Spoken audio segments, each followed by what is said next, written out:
Hoy, anong latest po mga kababayan? Ito kung pulong inilatag na nga po yung kanyang resibo sa flood control sa Davao mga kababayan. Nako po, kung Sandro Marcos, makinig ka at Bini Abante. Makinig kayo, eto pakinggan natin mga kababayan. Ang buwelta ni Kong Pulong. Ngano sige man ay pangitas 51 billion. Lara, Eto, 51 billion. Ato na lang yung ipakuha sa DPWH kaya di man nila kwaon.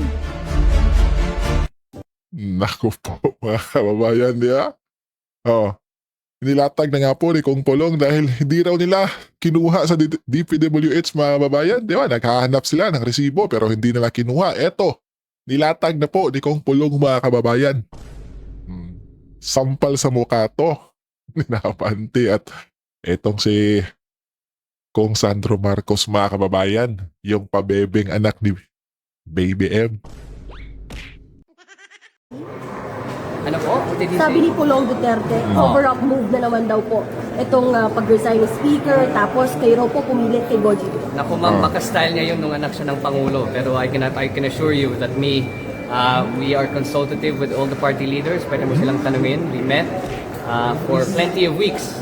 Kung nagpakita sana si Kong Pulong dito sa trabaho at sa session, baka makikita din niya. But I'm sure he's busy looking for the 51 billion that was spent in his district. Pero po, Ako po mga kababayan, no?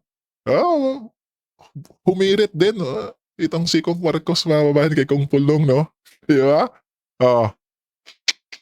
Nako po mga kababayan. Ito, pakinggan natin ang buo. Etong buwelta ni Kong Pulong mga kababayan, resibo nilatag na nga po. Ngano sige man ay pangitas 51 billion. Yun, no? 51 billion. Kainin Ato nyo. na lang yung ipakuha sa DPWH kaya di man nila kwaon. Nako po.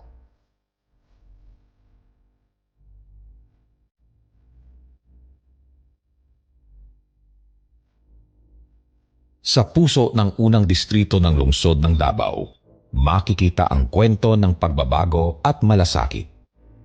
Isang kwento ng mga kalsada, tulay, at mga proyekto na hindi lang makikita sa papel, kundi ramdam ng bawat Davaoenyo sa araw-araw na pamumuhay. Ito ang bunga ng dedikasyon ni Congressman Paulo Z. Duterte Yun, mula mga kababayan. 2020 hanggang 2022. Yung.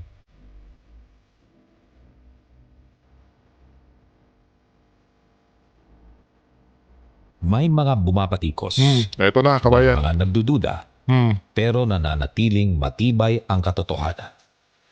Ang Department of Public Works and Highways, Region 11, kasama ang Davao City District Engineering Office, ay nagbantay sa bawat pisong inilaan. Ngano sige man ay pangitas 51 billion. Yun, no?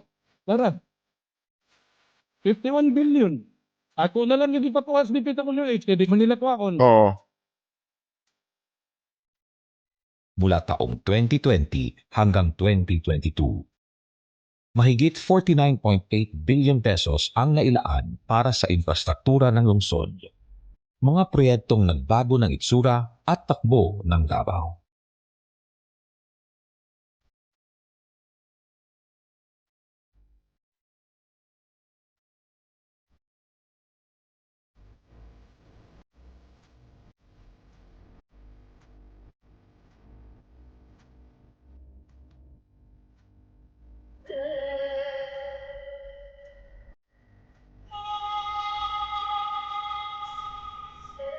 Ang bypass roads, hindi lang dalisay na biyahe ang hatid.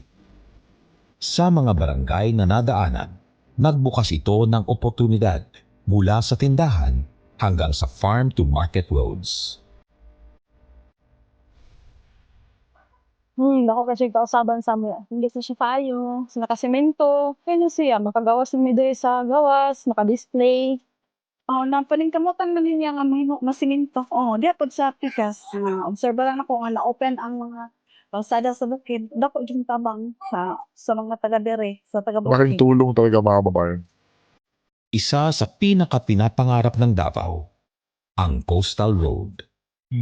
Hindi lang kalsada, Wow, ang kundi ganda. proteksyon laban sa pagbaha Yun. at isang lugar kung saan nakikita ng mga Dabawenyo ang bagong muka ng kanilang syudad. Uy, salamat diri lang sa ko sa kadaan daw di ko magbiyahe. Nya na mga karga-karga nako. Diri aja ko dayon basta na ako ito rail kalinan. Dali na kayo mga 5 minutes na gikan sa ikulan to buwan. Mga proyektong magpapabilis sa daloy ng trapiko mula sa Maa Magtuod Flyover hanggang sa Ulas Viaduct. Oras na matapos, bawas stress, Tama, bawas abala, stress. Yun. mas magaan ang biyahe. June 28, Ito 2011. 2011 among barangay wa jud ka kabalo ato lang. Lato day mo kahit ang tubig na way sabak. Sakali ng pagbaha ang Davao City kagabi tungod sa pag-awa sa Ano sa gusto nga baha na way sabak ba? Pag hindi po nito tibapit na asa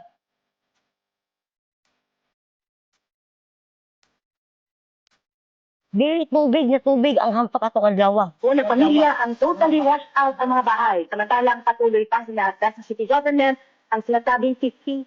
Tiguang og bata ang kasalanan na kuan.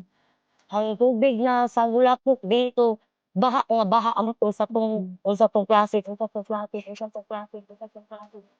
Labing siyam na po ang kumpirmadong patay sa nangyaring flash flood sa lungsod ng Davao. Ayon sa isinagawang Kaya ang mga patay ato, ang mga baba, pati buntis, ang matay.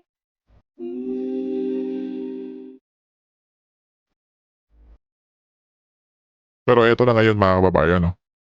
Hindi malilimutan ang baha noong Hunyo 2011 kung saan mahigit 30 buhay ang nasawi at libong kabahayan ang napinsala sa Matina.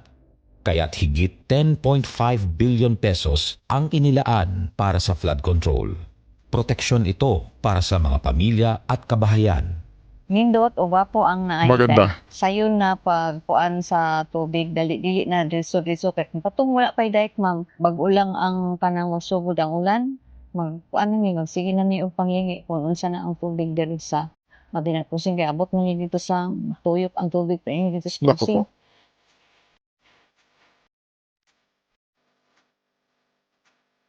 Mula patubig hanggang tulay, mula barangay hall hanggang public buildings, lahat nakatutok sa mas maayos at mas ligtas na pamumuhay ng mga taga-Davao.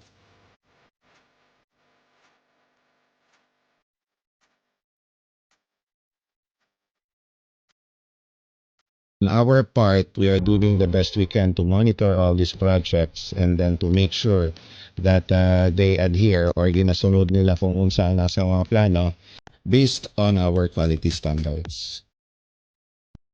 Malinaw ang datos, malinaw ang tala. Ang serbisyo publiko ay nasa transparency, hindi sa chismis. Tama. Salamat kayo sa inyong pagsalig. Kanunay pagsuporta sa among pamilya Duterte. Ito ang kwento ng pamumuno ni Congressman Paulo Z. Duterte. Isang kwento ng malasakit, kaunlaran at paninindigan. Isang pamana ng infrastruktura para sa bawat Dabawenyo.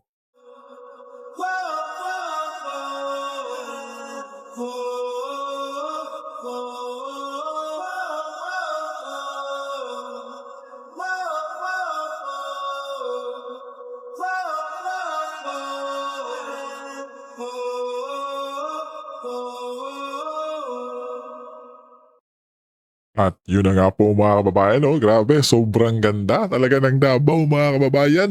Di po ba? Oh. Ano ngayon kaya ang masasabi ni Kong Abante mga kababayan na umaabante kahit di nanalo mga kababayan? Di ba po? At saka itong si Sandro Marcos mga kababayan. Oh. Kong, tingnan mo naman Kong. At ipakita din yung ano mo, Kong, nagawa mo. Di ba po?